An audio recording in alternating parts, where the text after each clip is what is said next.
Hi everyone. Today we'll be learning about HbA1c. But before learning about HbA1c, first we have to understand what is glycation.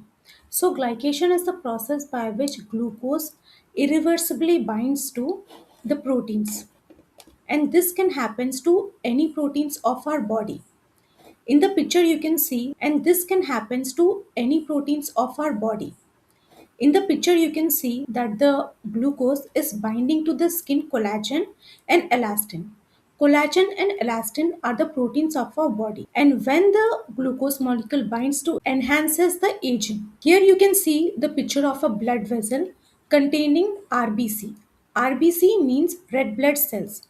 It is among the many blood cells in the body.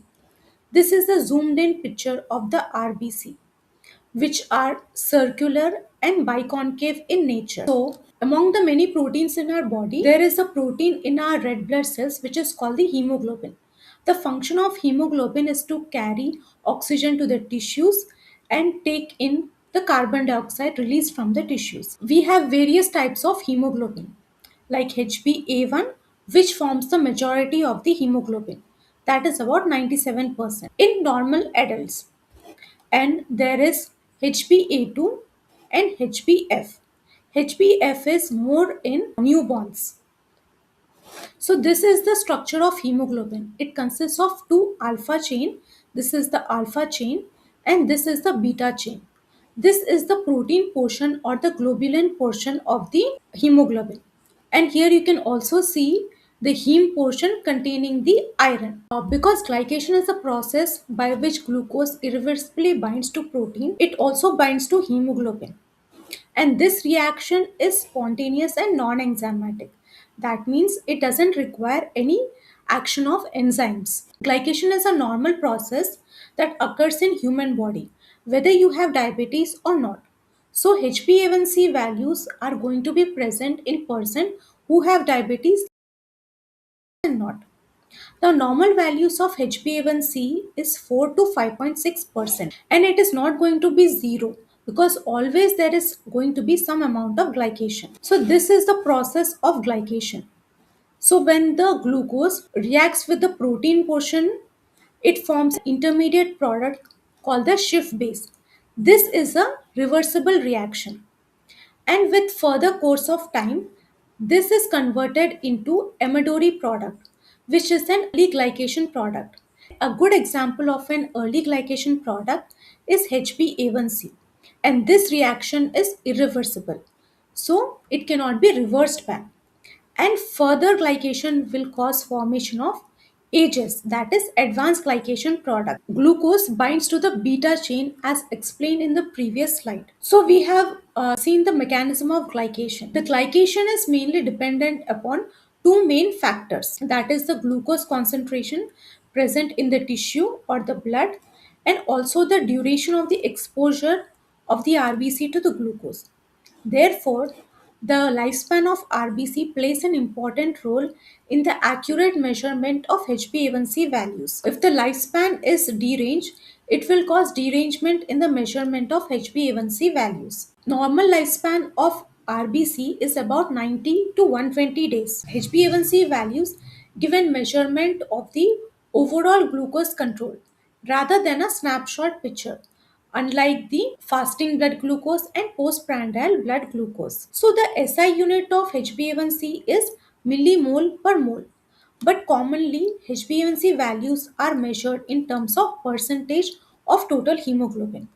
So less than 5.7% is categorized as being non-diabetic, 5.7 to 6.4% is prediabetes mellitus, and more than 6.5% gives a diagnosis of diabetes. So therefore, HbA1c values can also be used for diagnosis and not only for the prognosis. What are the effects of hemoglobin glycosylation? So it has multiple adverse effects, like it decreases the flexibility of the red blood cells. So red blood cells are very flexible blood cells. They can travel into the minute capillaries and also into the blood sinusoid because they can change their shape while they are traveling.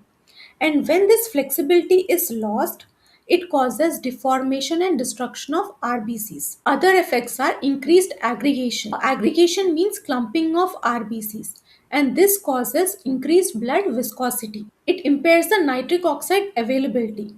So, nitric oxide is a chemical found in the blood vessels and it causes vasodilation. That means it increases the diameter of the blood vessels. But because increased HbA1c values decrease nitric oxide availability, this can impair its function. Also, glycated hemoglobin causes formation of reactive oxygen species. These are oxidants and they cause damage to our lipids, DNA, and proteins. As the main function of RBCs is to deliver oxygen and carry back carbon dioxide, because of HbA1c glycation, it causes decreased oxygen carrying capability and this promotes hypoxia. So, what are the methods by which HbA1c values can be measured? This is mainly on two methods, which is first is charge difference, like ion exchange chromatography and capillary electrophoresis. And second is based on structural difference, like no assay, enzymatic assay, affinity chromatography. But the cornerstone for measurement of HbA1c remains ion exchange chromatography. So, as I have said earlier, the lifespan of the RBC greatly affects the HbA1c values. Factors which cause increased lifespan can give false high HbA1c values, and factors which cause decreased lifespan of the RBC will give false low values. And there are some conditions in which the HbA1c values can either be increased or decreased.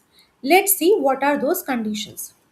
So, false low HbA1c values is seen in hemorrhage as it causes early blood loss, and hemolytic anemia as it causes early destruction of RBCs. And there are conditions which cause false high values like iron deficiency anemia, B12 deficiency, folate deficiency, which causes macrocytic anemia, and usage of drugs like protease inhibitors, which are used in the treatment of HIV. Also, certain supplementation like vitamin B supplementation, as it can increase the lifespan of the RBC. As lifespan of the RBC is increased, also increases its duration of exposure to the blood glucose. So this causes increased HbA1c values. And factors which can either decrease or increase the values of HbA1c are RBC transfusion. So when RBCs are transfused, the blood is kept in a solution containing citrate. So this can affect the RBCs. Also, certain hemoglobin variants like thalassemia, sickle cell anemia, these can increase or decrease HbA1c values. And vitamin C ingestion. Now coming to the limitations of HbA1c. Earlier, I have said that HbA1c gives a good overall picture of our blood glucose control, but there are certain limitations to it. What are the limitations of HbA1c? So here you can see in the picture there are two subjects, both with the HbA1c values of 8%. Here in the subject A, you can see there is wide variability in the blood glucose range. So here you can see this part is within the range, and this is high, and this is very high, and this is very low. But both are giving same 8% HbA1c values.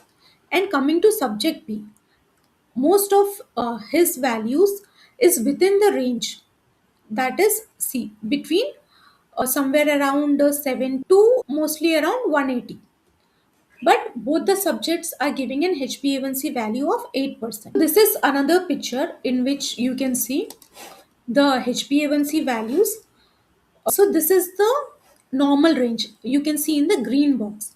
This is the low range in the pink box, and this is the high range in the yellow box.